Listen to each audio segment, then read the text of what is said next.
Okay जी, बिस्मिल्लाहिर्रहमानिर्रहीम। अभी last videos के अंदर हमने पीना से रिलेटेड जितनी भी डिजीज़ थी वो डिस्कस की। अब जो है ना हमारे पास आ जाती है disease of the external auditory canal. Same उसी तरह जिस तरह हमने पीना के अंदर कहा था कि सबसे पहले हमारे पास कॉन्जेनिटल होगी, फिर हमारे पास जो है ना वो ट्रॉमा होगा, फिर हमारे पास क्या होगी, इन्फ्लामेटरी डिजीज़ होंगी, फिर हमारे पास जो है ना वो ट्यूमर था, और इसके अंदर एक और एडिशन है हमारे पास मिसलेनियस जो है ना वो कंडीशन सारे की सारी होती हैं। अब जो हम सबसे पहले टॉप ऑफ द लिस्ट है ना वो हमारे पास है कॉन्जेनिटल। ठीक है, कॉन्जेनिटल मतलब पैदाइशी तौर पे अल्लाह पाक की तरफ से यूँ कह लें कि ठीक है। अब कॉन्जेनिटल में क्या होता है, नंबर वन पे आपका आएगा atresia of external canal. Atresia of the external canal number one पे होगा कॉन्जेनिटल में। नंबर सेकंड में हमारे पास होगा कोलर, COLLAUR, कोलेरुलर फिस्चुला। और नंबर थर्ड पे हमारे पास आएगा जो इसने एक एडिशन की हुई है, नहीं ठीक है, दो ही होंगे। ठीक है, तो जो हमारे पास है ना atresia of the external canal, वो मे अकर विद माइक्रोटिया के साथ जो है ना वो जिनके कान छोटे छोटे थे ना उनके अंदर मोस्टली देखी गई एट्रेजिया होता है। ज़ाहिर बात है कान छोटे हैं तो फिर आपके एक्सटर्नल एडिटरी कनाल भी तो नहीं बनेगी ना, फिर सोचने वाली खुद ही बात है। तो ये किसके साथ रिलेटेड है हमारे पास, जो माइक्रोटिया के पेशेंट है उसके साथ। फेलियर ऑफ द कैनलाइजेशन होती है इसके अंदर, कैनाल जो है ना वो आपका जो कान की सुराख है, होल है, ठीक है, फेलियर ऑफ कैनलाइजेशन होती है। इसके अलावा हमारे पास होता है ओब्लिटरेटेड विद द फाइब्रस टिश्यू, इसके अंदर सिर्फ फाइब्रस टिश्यू होता है या फिर आपके पास कोई बोन वगैरह जो है उसके साथ, बस इतनी सी बात आपने लिख देनी है, इसके अंदर काफ़ी है। ठीक है, मिडल ईयर के साथ भी इसके फिर कोलेरुल फिस्चूला। कोलेरुलर फिस्चूला क्या होता है, कोलेरुलर फिस्चूला इसके अंदर क्या होता है, दो ओपनिंग आपको दिखेंगी। ठीक है, वन इज सिचुएटेड इन दी नेक, एक गर्दन के ऊपर आपको दिखेगी, और सेकंड जो है ना behind the angle of the mandible. मैं भी आपको डायग्राम दिखाता हूँ। मैंडिबल के बिल्कुल जो है ना वो कह रहा है कि पास जो है ना वो दिखेगी, और अदर जो है ना वो external canal of the middle air में। ठीक है, तो एक तीसरी वाली जो है ना वो पहली जो है ना नेक और मैंडिबल के दरमियान में दिखेगी आपको। ठीक है, बिहाइंड दी एंगला मैंडिबल, मैंडिबल ये है ना इसके बिहाइंड दी एंगला मैंडिबल, और नेक के बिल्कुल पास आपको दिखेगी एक होल। और सेकंड जो है ना वो हमारा जो नॉर्मल होता है एक्सटर्नल के नाल जो है ना या मिडल एयर वाला जो है ना वो आपको सारी की सारी दिखेगी। ये इस पेशेंट में देखे बिहाइंड द एंगल मैंडिबल और नेक के बिल्कुल पास, ये देख एक तो उसकी नॉर्मल ये है ना, तो एक ये होगा, तो इसको हम क्या कहेंगे, कोल्यूरल फिस्चूला। फिस्चूला बेसिकली यही होता है कि दो हमारे पास ओपनिंग होती है। ये देखो इसके बिल्कुल कान के बिल्कुल नीचे भी एक आपको दिख रही है, ये इस पेशेंट के अंदर बड़ी वाज़ेह दिख रही है। सही है, तो होपफुली अब आपको नहीं भूलेगा। ये थे हमारे पास कंजेनिटल, दो ही आपने बतानी है। फिर सेकंड नंबर पे हमारे पास आ जाती है जो ट्रॉमेटिक होती है ना, जो ट्रॉमा की वजह से हुई है। उसके अंदर आपके पास trauma of the ear canal में एक होती है हमारे पास, उसने गया है माइनर लेसरेशन, और एक हमारे पास होती है मेजर लेसरेशन। ठीक है, माइनर लेसरेशन में इसको हम कहते हैं ज़ीरो या ओ टिप इंजरी। ठीक है, लेकिन मेजर में हमारे पास कौन कौन सी लेसरेशन आ सकती है, इसके अंदर गन शॉट आपने फोरेंसिक के अंदर पढ़ा होगा। ठीक है, नंबर सेकंड पे ऑटोमोबाइल इंजरी, प्लस हमारे पास टी नोसिस। ये तीन चीज़ें जो है ना वो आपके पास आ जाएगी मेजर लेसरेशन में, बाकी हमारे पास माइनर लेसरेशन के अंदर आ जाती हैं। ठीक है, फिर हमारे पास होती है inflammation of the air canal. तो इन्फ्लामेटरी डिजीज़ में एयर केनाल में क्या कहा होगा, हमारे पास कुछ इन्फेक्टिव ग्रुप्स होते हैं। बुक के अंदर बड़ा खूबसूरत चार्ट पड़ा हुआ है, मैं आपको दिखाता हूँ। ठीक है, इसके अंदर इन्फेक्टिव जो होते हैं ना वो ग्रुप्स होती हैं। नंबर वन पे आप कह लें कि हमारे पास बैक्टीरियल होगा, फिर हमारे पास होगा फंगल, ठीक है, फिर हमारे पास होगा वायरल, ठीक है, और फिर हमारे पास हाँ बस ठीक है। बैक्टीरियल के अंदर हमारे पास क्या क्या आएगा, localised otitis externa, localised otitis externa, जिसके अंदर हमारे पास हम नेक्स्ट पढ़ेंगे फ्रंकल्स जो होते हैं ना वो हमें दिखते हैं, ठीक है। डिफ्यूज्ड हो सकता है, लोकलाइज ओटाइटिस एक्सटर्ना हो सकता है, या फिर वो कह रहा है कि डिफ्यूज्ड ओटाइटिस एक्सटर्ना हो सकता है, या मेलिग्नेंट जो होता है ना वो हमारे पास ओटाइटिस एक्सटर्ना होता है। फंगल में क्या होता है, फंगल के अंदर हमारे पास होता है ऑटोमाइकोसिस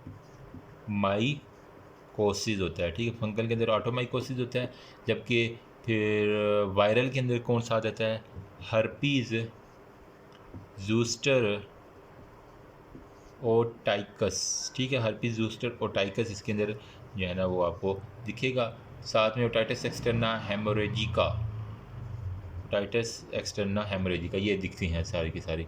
ये थी हमारे पास इन्फेक्टिव ग्रुप के बाद जो इन्फ्लामेशन के अंदर होती हैं।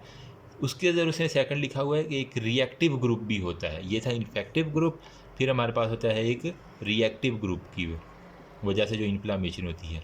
तो रिएक्टिव के अंदर क्या क्या चीज़ें आएंगी, इसको मैं सिर्फ नीचे वाले को मिटाता हूँ। रिएक्टिव के अंदर जनाबे वाला आपका आएगा एक्सामिटस, मतलब उसने एक स्पेलिंग लिखे हुए हैं ECZEMATO, एक्सामिटस ओटाइटस एक्सटर्ना। ओटाइटस जहाँ ये मतलब इन्फ्लामेशन है, ठीक है, एक्सटर्ना की।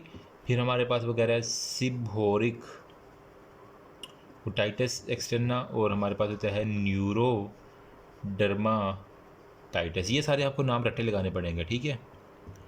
ECN हो गया, तो एसेमिटस, सिबोरिक और हमारे पास न्यूरोडर्माटाइटिस, ये 3 चीज़ें आएंगी रिएक्टिव ग्रुप के अंदर।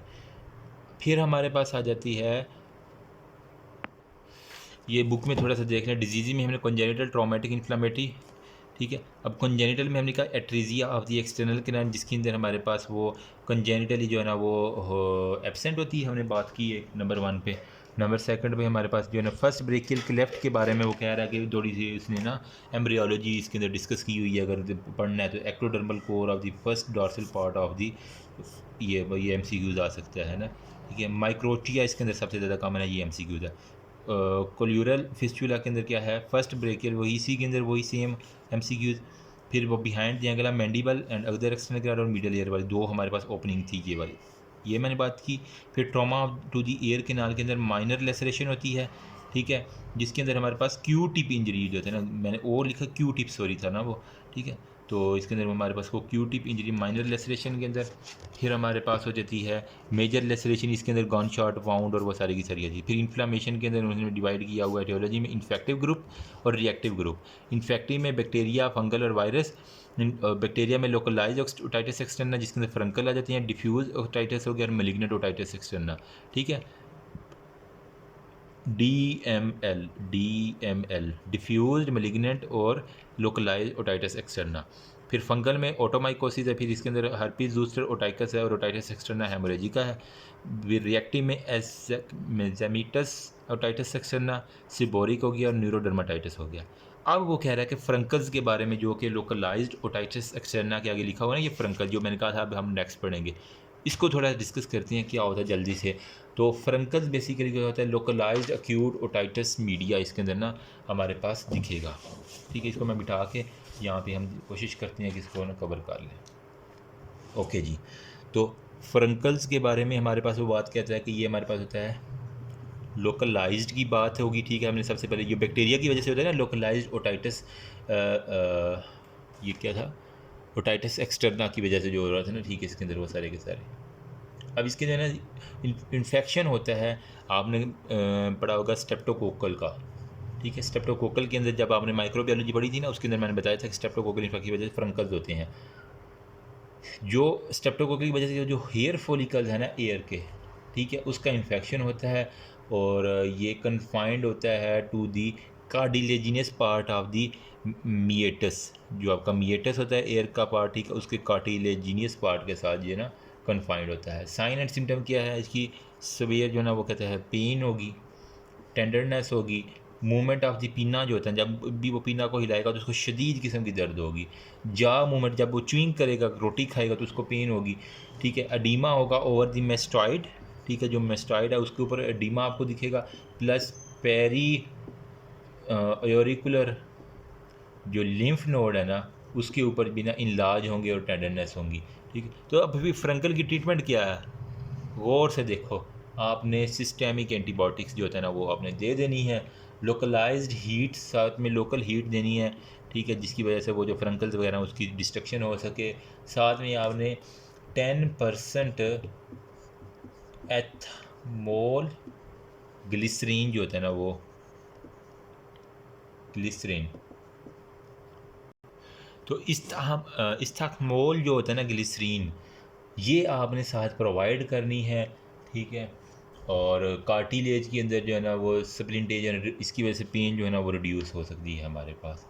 अगर पस भी प्रेजेंट है तो आपने इंसिजन करके साथ में ड्रेनेज कर देनी है, इतनी सी बात है, ठीक है। प्रिकॉशंस क्या करनी है, जो डायबिटीज़ है ना must be excluded, attention pay to the patient nasal vestibule जो होता है ना, पेशेंट की जो नेज़ल वेस्टिब्यूल है उसके ऊपर आपने स्पेशल, जो डायबिटिक पेशेंट है उनके ऊपर नेज़ल वेस्टिब्यूल के ऊपर आपने वगैरह स्पेशल जो है ना वो केयर करनी होती। मतलब नेज़ल वेस्टिब्यूल बेसिकली है क्या, ये एक ना नॉस्ट्रिल्स के ऊपर ना नोज़ की ओपनिंग होती है जो कि नेज़ल कैविटी की तरफ आपकी जाती है ना, तो वहाँ पे आपने देख लो, जब वहाँ पे अगर हो सकता है कि वहाँ पे भी कुछ ना कुछ इस तरह का बन सकता है, ठीक है।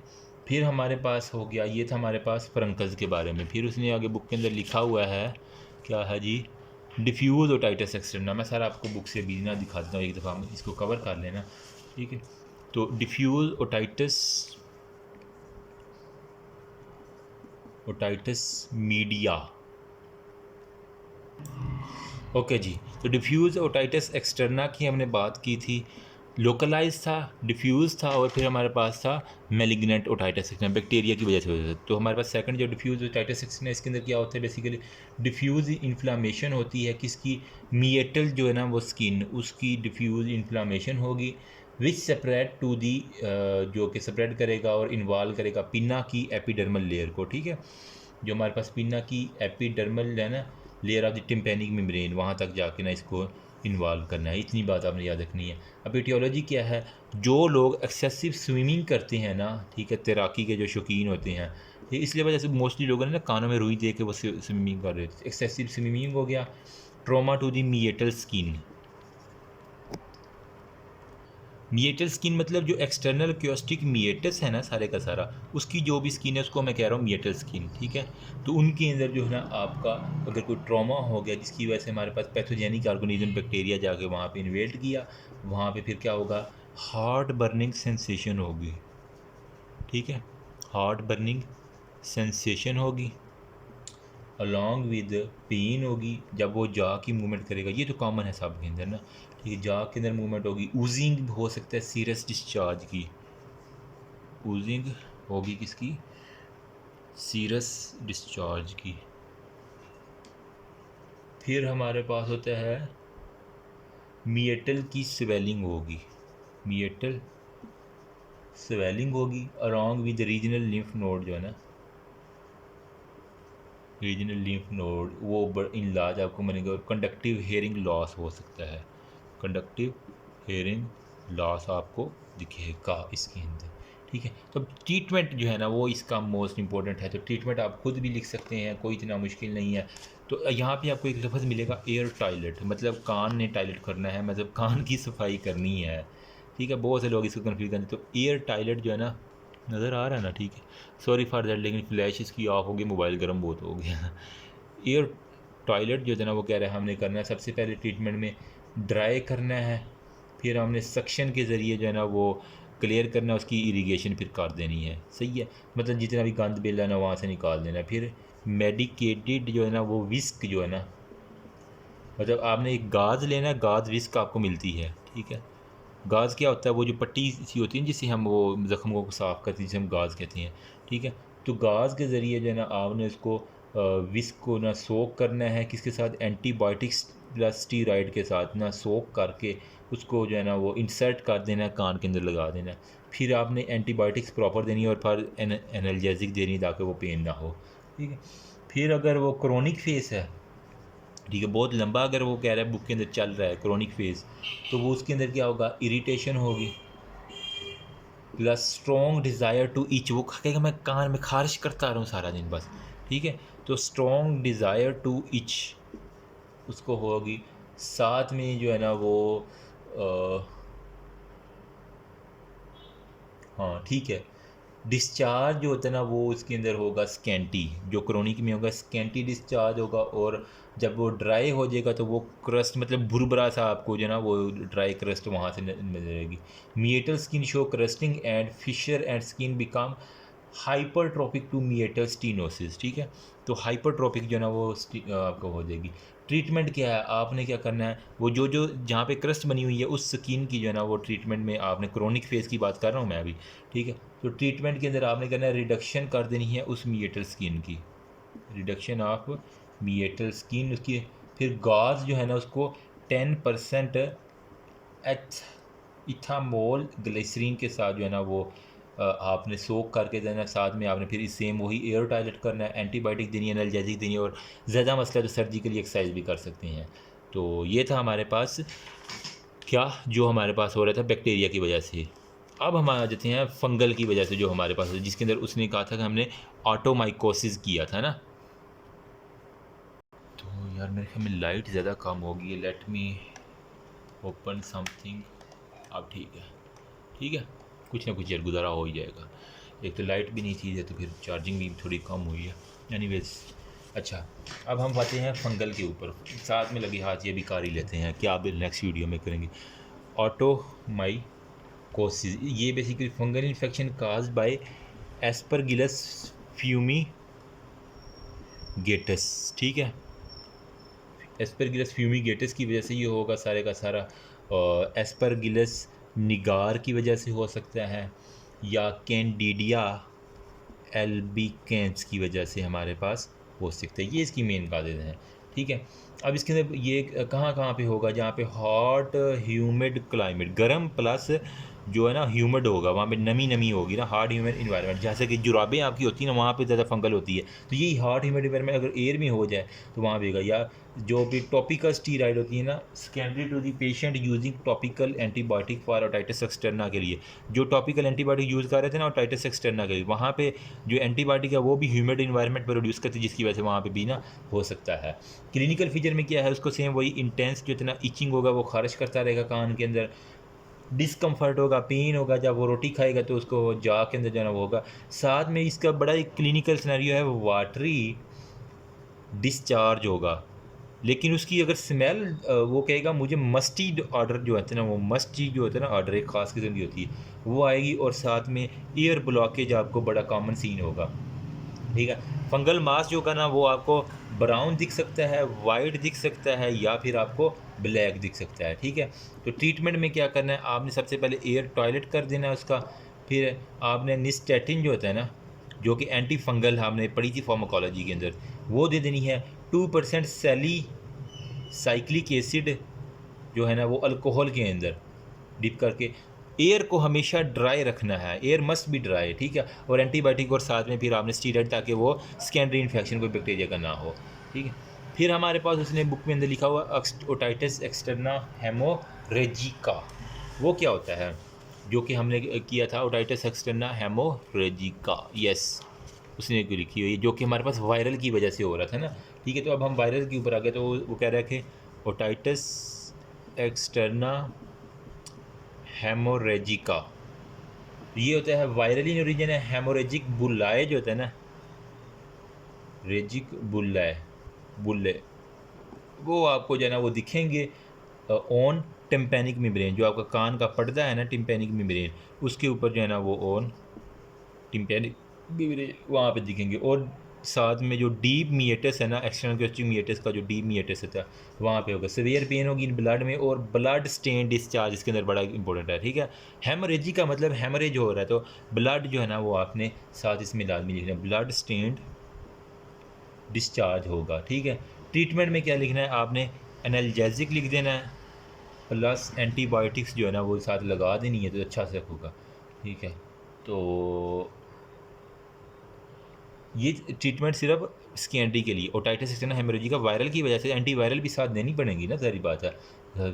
फिर हमारे पास हर्पीज जोस्टर ओटाइकस हमने पढ़ा वायरस की वजह से, वो क्या होता है ये मैं यहीं पे बता देता हूँ, बस थोड़ा सा रह गया, बेयर करें यार। Herpes zoster oticus. ये क्या होता है? ये वेजिकल्स होती हैं जो टिम्पैनिक मेम्ब्रेन है ना, सपोज करें ये टिम्पैनिक, तो इसके ऊपर छोटे छोटे जो है ना वो वेजिकल्स आपको जो है ना वो मिएटल स्किन के ऊपर जो है ना वो टिम्पैनिक मेम्ब्रेन, मिएटल स्किन, कौन का या ग्रूव, इस मतलब वेजिकल कहाँ, हर्पीस जूस्टर इन्फेक्शन को याद करो ना माइक्रोबायोलॉजी के अंदर, तो उसमें क्या था, वो यूं वेजिकल्स बनती थी ना एक ख़ास पैटर्न के अंदर। हर्पीस जूस्टर टाइप 1 थी और टाइप 2 थी जो सेक्सुअली जो है ना वो ट्रांसमिट होती थी, ठीक है। और नहीं, हर्पीस सिंपलेक्स थी, ये हर्पीस जूस्टर है, सॉरी, ठीक है। तो अब इसके अंदर वेजिकल तो बनेगी ना, ठीक है। तो क्रेनियल नर्व नंबर 7, 8 ये तो इन्वॉल्व होंगी, अलॉन्ग विद जो टिम्पैनिक मेम्ब्रेन है वो इन्वॉल्व होगी, साथ में मिएटल स्किन इन्वॉल्व होगी, अलॉन्ग विद कॉन्काय जो है ना वो आपके साथ इन्वॉल्व होंगे। बस इतनी बात बता देना तो हेमरेजी का आपका हो जाएगा। फिर उसने लिखा हुआ है मेलिग्नेंट ओटाइटिस एक्सटर्ना, ठीक है। तो ये भी साथ ही लगे हाथ कर लेते हैं। तो मेलिग्नेंट ओटाइटिस एक्सटर्ना के अंदर क्या उसने बताया है? कुछ भी नहीं बताया।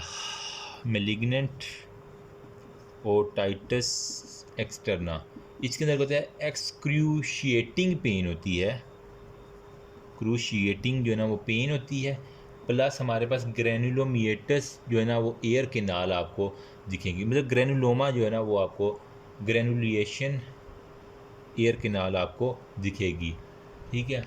और इसके अंदर फेशियल पैरालिसिस जो है ना अगर आपको साथ दिख जाए तो मेलिग्नेंट ओटाइटिस एक्सटर्ना है। इजी हो गया ना, ठीक है। तो आपके पास क्या होगा, फेशियल सॉरी पैरालिसिस आपको दिखेगा। स्प्रेड कैसे कहाँ कहाँ होगा, ये स्कल बोन तक ये स्प्रेड कर जाएगा, ठीक है, अलॉन्ग विद जो आपका जगलर फोरामेन है ना, सही है। अब आप थोड़ी सी अपनी स्कल वाली नॉट नहीं देते, तो जगलर फोरामेन आपने पढ़ा था, तो वहाँ तक जो है ना ये जा सकता है। एंटीरियरली इसके अगर रिलेशन देखें तो टेम्पो मैंडिबुलर फोसा तक जाएगा ये, एंटीरियरली टेम्पो मैंडिबुलर जो फोसा है वहाँ तक जाएगा, पोस्टीरियरली जो है ना ये मेस्ट्रॉइड तक जाएगा, सही है। और मीडियली जो है ना वो जहाँ जाएगा मिडल बोन एंड पीट्रस बोन, जो आपकी बिलेनी है मिडल प्लस पीट्रस बोन जो है ना वो वहाँ तक इन्वॉल्व होगा। अब इसका डायग्नोस किस तरह करेंगे, सिंपल चुप करके आपने सीटी स्कैन करवा लेना पेशेंट का, अगर तो ये इन्वॉल्व होंगी तो आपको ये सारी की सारी दिख जाएंगी। ट्रीटमेंट क्या है, सबसे पहले तो आपने घबराना नहीं है, डायबिटीज़ को कंट्रोल करना है यार, ठीक है। तो मोस्टली जो पेशेंट होते हैं ना डायबिटीज़, उसके अंदर मेलिग्नेंट जो होते हैं ना वो इस तरह के होते हैं, तो आपने, ओहो ये तो अभी सूखना था यार, ओके, जो आपका होता है ना डायबिटीज़, उसको आपने सबसे पहले कंट्रोल करना है। नंबर सेकंड पे एयर केनाल की जो है ना वो toilet of the air canal, मतलब कानों की सफाई करवानी है। साथ में आपने एंटीबायोटिक्स जो है ना वो लाजमी दें, जिसके अंदर जेंटामाइसिन दे गया, ठीक है, जेंटामाइसिन, सेफ्लोस्पोरिन दे देना है, और हमारे पास क्यूनोलोन्स जो है ना ये दे देना है। फिर आपके पास रेडिकल रिसेक्शन और सर्जरी भी कर सकते हैं, ठीक है। तो ये चीज़ें जो है ना वो आपने साथ देनी है, और डोजेज इनकी देख लीजिएगा। फिर उसने कहा है एजिस्मिएटिस ओटाइटिस एक्सटर्ना, ये क्या होता है, सारा बुक के अंदर लिखा हुआ है, बस आप बुक को साथ खोल लेना जो मज़ा आ जाएगा।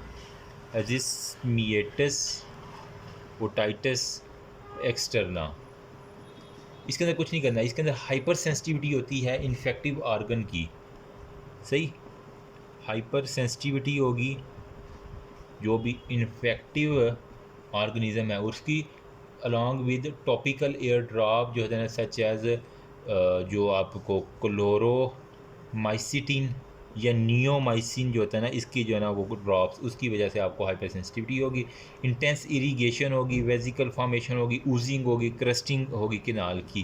ट्रीटमेंट क्या है, आपने जो टॉपिकल एंटीबायोटिक है वो विदड्रा कर लें तो एजेमिटिस ओटाइटिस एक्सटर्ना जो है ना ये ख़त्म हो जाएगा। फिर आपके पास हमने पढ़ा था सिबोरिक ओटाइटिस एक्सटर्ना, इसके अंदर क्या होता है, seborrhoeic dermatitis of the scalp होगा, इचिंग होगी, साथ में ग्रीसी येलो स्केल्स दिखेंगे to the seen on the external canal, तो एक्सटर्नल केनाल के ऊपर आपको येलो जो है ना वो स्केल दिखेंगे। Over the lobule and post auricular sulcus, post auricular sulcus plus lobule के ऊपर आपको ग्रे येलो जो है ना वो स्कैब जब दिख जाएंगे तो वो सीबोरिक ओटाइटिस एक्सटर्ना है। ट्रीटमेंट क्या है, सेम आपने ईयर टॉयलेट करना है, फिर आपने क्या करना है, एप्लीकेशन करना है क्रीम कंटेनिंग सैलिसिलिक एसिड, जो सैलिसिलिक एसिड है ना प्लस सल्फ़र जिसके अंदर होगी वो आपने देनी है टू जिसके आपके पास सीबोरिया। फिर हमारे पास था न्यूरोडर्माटाइटिस, वो क्या होता है जो लगे हाथ वो भी कर लेते हैं। तो हमारे पास होता है न्यूरोडर्माटाइटिस, ये कंपल्सिव स्क्रैचिंग होती है ड्यू टू फिजियोलॉजिकल फैक्टर्स की वजह से ना होती है।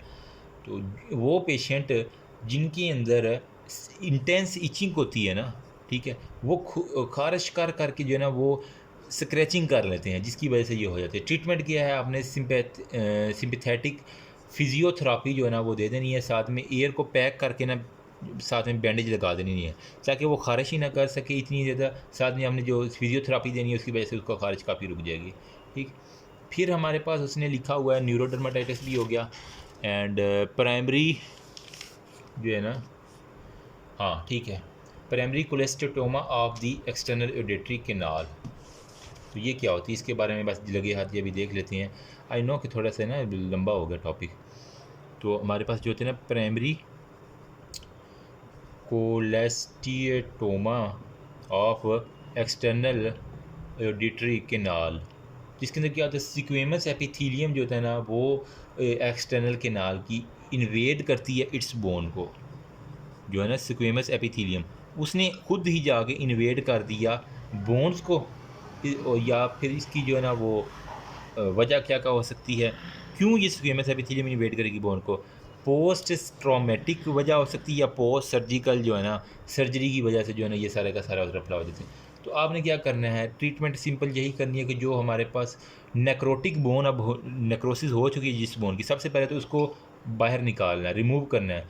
साथ में जो है ना कोलेस्टिटोमा और लाइनिंग जो डिफेक्ट है ना विद फेशिया उसको आपने रिमूव कर देना, जितना भी कोलेस्टिटोमा बना हुआ है ना उसको आपने रिमूव कर देना, तो आपका ये सारे का सारा हो जाएगा। लास्ट पे ट्यूमर है, फिर हमारे पास जो है ना वो मिसलेनियस कंडीशन आ जाती हैं, तो हम नेक्स्ट देखते हैं। ठीक है, तो अभी तक मैंने जो है ना ये इतना ज़्यादा जो कवर करवाया, फ्रंकल्स कवर करवा दिया, ठीक है, सीवियर पेन टेंडरनेस सारी मैंने बातें वही की हैं, सिस्टेमिक एंटीबायोटिक्स जो आपने देनी है वो सही है। फिर आप हमने किया था डिफ्यूज ओटाइटिस एक्सटर्ना के बारे में इंपॉर्टेंट कॉन्सेप्ट देखा, ठीक है, इसके अंदर वो स्विमर के अंदर मोस्टली होता है, ट्रोमा तो मिएटिस स्किन हो गया, ये सारी की सारी बातें। फिर हमने देखा कि जो कॉमन ऑर्गेनिज्म है ना ये बेसिलस होगा वो आप खुद भी लिख सकते हैं ना। फिर बर्निंग होती है, सेंसेशन, मोटिवेशन इन दी जाज, ठीक है, इसको थोड़ा सा ये जूम इन करो ना, ठीक। फिर हमारे पास आ जाता है हमने एयर टॉयलेट करना है, मेडिकेटेड विस्क लेनी है, फिर एंटीबायोटिक्स देनी है, एनाल्जेसिक देनी है, ठीक है। क्रोनिक फेज़ के अंदर हमने क्या क्या काम किए थे वो सारे के, रिडक्शन ऑफ द मिएटल स्वेलिंग, इसके अंदर हमने क्या क्या दिखना है, एस मेथोजोल ग्लिसरीन जो है ना वो आपने साथ लगा देनी है। फिर हमने पास ऑटोमाइकोसिस में फंगल इन्फेक्शन है तो एस्परजिलस निगार, मेगाइटिस एल्बिकन्स, और ये सारे के सारे हॉट ह्यूमिड इन्वायरमेंट के अंदर मैंने बताया था इचीनेस होती है सवेर। फिर हमारे पास फ्यूमिगेटस पेल ब्लू होती है, ये आपने ज़रा ना जिसको गौर से पढ़ लेना हो सकते हैं। ऑटोस्कोप के अंदर जब एग्जामिनेशन के अंदर जो निगार होता है ना वो ब्लैक नहीं रहेगा, ठीक है, मतलब मैं यहाँ लिख देता हूँ ना, ठीक है, जो आपका बताना मैं भूल गया, जो इंपॉर्टेंट MCQ है, जो निगार होता है ना वो आपको ब्लैक ब्लैक नज़र आएगा। फिर उसने कहा जो हमारे पास फ्यूमिगेटस है, फ्यूमिगेटस वो आपको ब्लू नज़र आएगा, ठीक है। और कैंडिडिया जो होता है ना वो क्रीमी डिपॉजिट आपको वाइट क्रीमी, ठीक है, कैंडिडिया जो होता है ना वो वाइट जो है ना वो क्रीमी, सी से कैंडिडिया, सी से क्रीमी जो है ना क्रीम वाइट ही होती है ना, तो वो ट्रीटमेंट आपने वही देना है, एयर टॉयलेट कर देना है, डिस्चार्ज करना है, एंटी फंगल दे देनी है, सिरिंजिंग करनी है, ठीक है। तो निस्टेटिन आपने देनी है, जोल जिसकी एंड पे आ रहा है वो ड्रग्स दे देनी, तो एंटी फंगल होती है। फिर हेमरेजी का में क्या कहा था मैंने, कोई उसके अंदर से ब्लडी जो है ना वो डिस्चार्ज आएगा, ब्लड स्टेन्ड डिस्चार्ज मैंने बात की थी, ठीक है। दैन हमने कहा कि हर्पीस ज़ुस्टर ओटाइटिस में 8th 7th नर्व जो होता है ना वो इन्वॉल्व होती है, क्रेनियल और टिम्पैनिक मेम्ब्रेन, मिएटल स्किन। फिर मलिग्नेंट नेक्रोटाइजिंग ओटाइटिस के अंदर हमने एल्डरली डायबिटीज़ जो है ना उसको कंट्रोल करेंगे सबसे पहले, और ये UQ आया हुआ 2016 के अंदर ना, ठीक है, तो इसको देख लेना आपने। इसके अंदर हमने क्या किया था कि फेशियल पैरालिसिस कॉमन है स्कल ऑफ द बेस के ऊपर, ठीक है, और इम्यूनोसप्रेसिव ड्रग्स जो होते हैं इसके अंदर मसिया, और जगुलर फोरामेन जो होते हैं ना वो मल्टीपल स्क्लेरोसिस, टेम्पोमैंडिबुलर जॉइंट। फिर पोस्टीरियरली जो मेस्टाइड प्रोसेस है, मीडियली जो यहाँ पे मैंने सारी रिलेशन आपको बता दिए हैं। फिर हमने जो है ना वो क्या है ये ट्रीटमेंट में क्या है, टेक्टेनियम 99 बोन स्कैन, ये एक इंपॉर्टेंट है, ये मैं बताना भूल गया, जिसकी वजह से हमने बोन को इन्फेक्शन रिवील करना है, साथ में सीटी स्कैन करना है, कंट्रोल करना है डायबिटीज़ को, टायलेट करना है, एयर को, जेंटामाइसिन देना है, 3rd जनरेशन सेफलोस्पोरिन दे देनी है, क्विनोलोन्स दे देनी है, डोज आप देख लेना। Eczematous otitis externa basically ear topical ear drop जो क्लोरोमाइसिन इसकी वजह से हो जाता है, हमने क्या करना वो सिबोरी के अंदर हमने ईचिंग होती थी, ठीक है। उसके बाद न्यूरोडर्माटाइटिस में हमने फिजियोलॉजिकल फैक्टर्स देखे, तो इसके अंदर आपने टाइट एयर पैक करना है, बैंडेज लगा देनी है, साथ में आपने क्या करना है फिजियोथेरापी दे देनी है, तो आपका काम हो जाएगा, ठीक है। फिर हमने लास्ट पे पढ़ा जो primary cholesteatoma of the external auditory canal, इसके अंदर मीडियल एयर कोलेस्टिटोमा आता है, सिक्वेमस जो एपिथेलियम है ना वो एक्सटर्नल एयर को वो इन्वेट करती है बोन को, ये वाली बात की मैंने। फिर हमने वो पेन होती है तो हमने क्या करना है वहाँ से जो है ना रिमूवल कर देनी जो नेक्रोटिक बोन है, कोलेस्टिटोमा और वो सारे के सारे बाकी ट्यूमर है। बाकी नेक्स्ट वीडियो में हम इंशाल्लाह जब मिसलेनियस कंडीशन करेंगे और इंशाल्लाह ये नेक्स्ट वीडियो में टॉपिक कंप्लीट हो जाएगा। Thank you so much, remember me also your precious period. अल्लाह हाफिज़।